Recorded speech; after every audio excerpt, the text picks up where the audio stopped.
Hello, I'm Balraj. Welcome to my YouTube channel Camisado, and in today's video I will discuss the major Indian rock groups and systems. So the Geological Survey of India has divided Indian geological formations into 4 groups, and these are Aryan, which is the newest, then there is Dravidian, then there is Purana, and the oldest is Archean. So this division is called a group. So a group is a broader division, and a group can be further subdivided into system, and system can be further subdivided into series.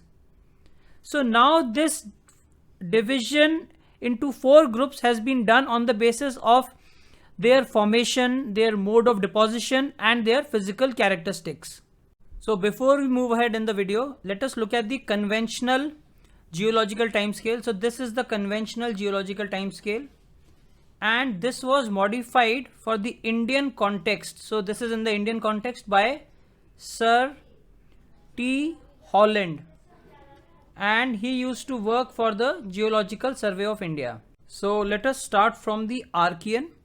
So if we look at the conventional geological time scale, the Archean pertains to Archaeozoic, which is the first half of the Precambrian. And if we look at Purana, so the Purana would pertain to the second half of the Precambrian, which is called the Proterozoic. So now let us look at the Dravidian. So Dravidian pertains to the Paleozoic, and in the Paleozoic it specifically pertains from Cambrian to Middle Carboniferous. So now let us look at the Aryan. So the Aryan runs from Upper Carboniferous, this is Carboniferous, Upper Carboniferous up to Pleistocene. So this is the Aryan. So now let us look at the Archean group in detail. So remember that it is a group, and we know that groups can be subdivided into systems. So therefore we can subdivide the Archean group into 2 systems, and these 2 systems are: 1 Archean, Archean, Archean, granites and gneisses. So these are stones, granites and gneisses both are stones. And second, Dravidian sedimentaries.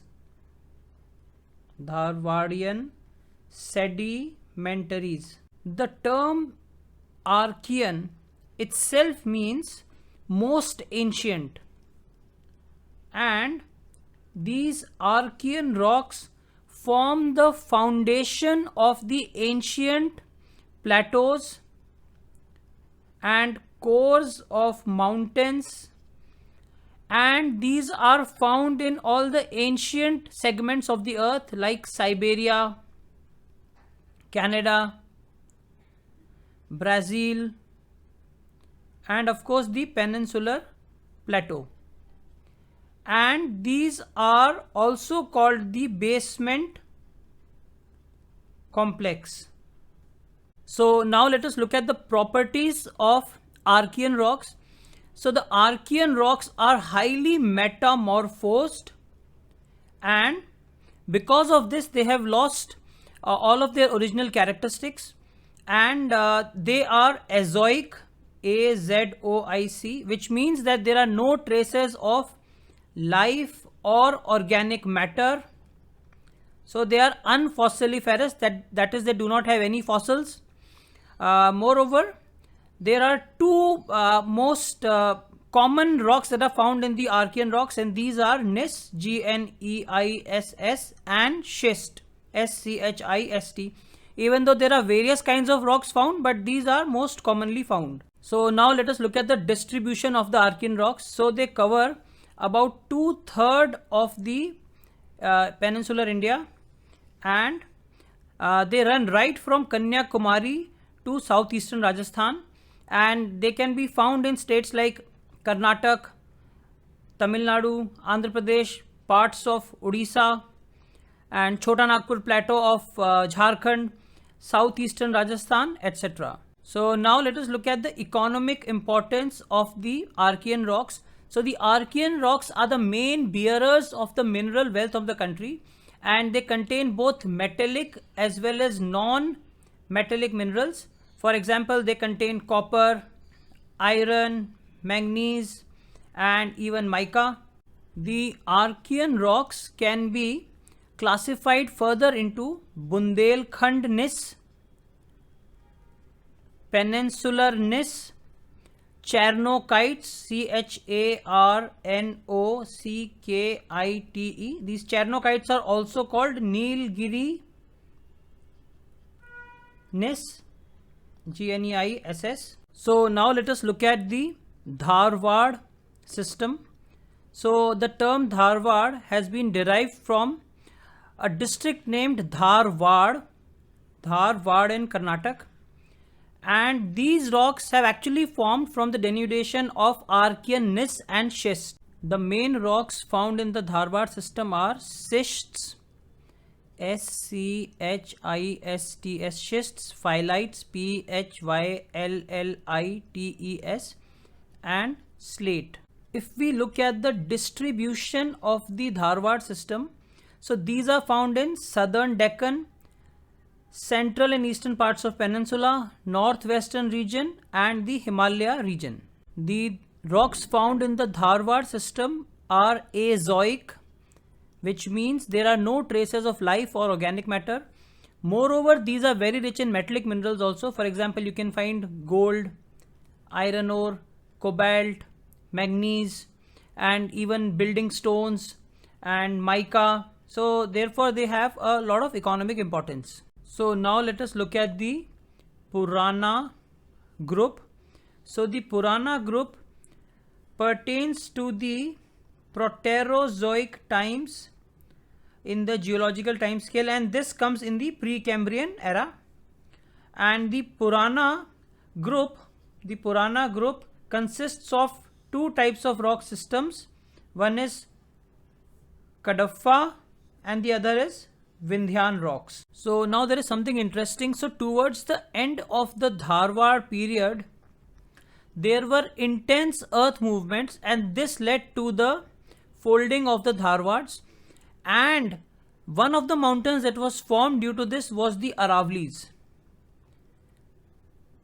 So, but remember that Aravlis do not belong to Purana. They formed towards the end of the Dharwad period. So now let us look at the Kadapha system, Cuddapah.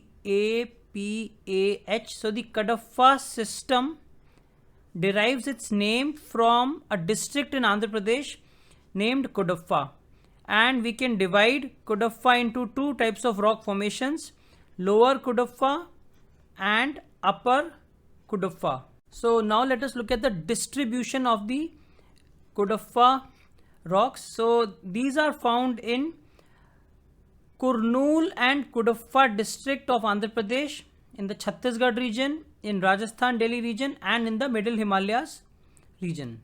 The Kadapha rocks consist of rocks like shale, slate, quartzite, QUARTZITE, quartzite, limestone, etc. And they are very metamorphosed, and therefore they lack fossils. So now let us look at the Vindhyan system. So the Vindhyan system runs from Chittorgarh in Rajasthan to Sasaram in Bihar, and the Vindhyan system derives its name from the Vindhyan hills, and these act as a dividing line between the Ganga plains and the Deccan. And though it is exposed near the Vindhyan hills, but at some places it is also covered under the Deccan lava. The main rocks of the Vindhyan system are shale, sandstone, and limestone. Now let us look at the economic importance of the Vindhyan rocks. So the Vindhyan rocks are known for building material, and for raw material for cement plants and even diamond mines. So the famous Golconda mines and the Panna mines are also associated with the Vindhyan conglomerates. Moreover, very famous buildings like the Red Fort of Delhi, Agra Fort are also made of sandstones derived from the Vindhyan system. Now if we look at the Dravidian group,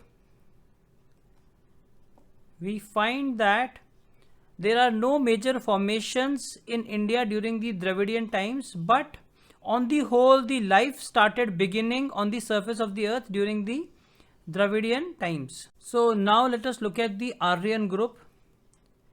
So it starts from the Upper Carboniferous period, and the Upper Carboniferous period was the time when the present day Himalaya was occupied by the Tethys Sea. Now if you look at the times from the Carboniferous, so if you look at the Upper Carboniferous from this region up to the Quaternary, so this is a very eventful time for the entire geological history of the world and also for the geological history of India. And it is this time when the Tethys Sea existed. It was the time when the Tethys Sea closed and the Himalayas were formed and many tertiary mountain systems of the world were also formed. And in between these times was also the time when the Deccan lava traps were formed. So this was a very eventful period of the Indian geological history. The rocks of the Aryan group belong to a number of systems, and among them important ones are Gondwana system, Upper Carboniferous system, Permian system, Triassic, Jurassic, Miocene, Cretaceous, etc. And the rock formations of these systems in India are preserved in the peninsular region as well as the Himalayan region. So thank you for watching this video, and if you like this video, please subscribe to my channel Camisado, and if you have any doubts about the video, please write them down in the comments below, and thank you for watching.